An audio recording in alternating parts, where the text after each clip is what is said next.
মন যে করে পায় না, ধরে রাখা যায় না, চায় শুধু যে তোমাকে, অন্য কিছু চায় না।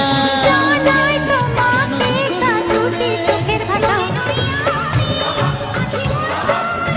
এই তো ভালোবাসা।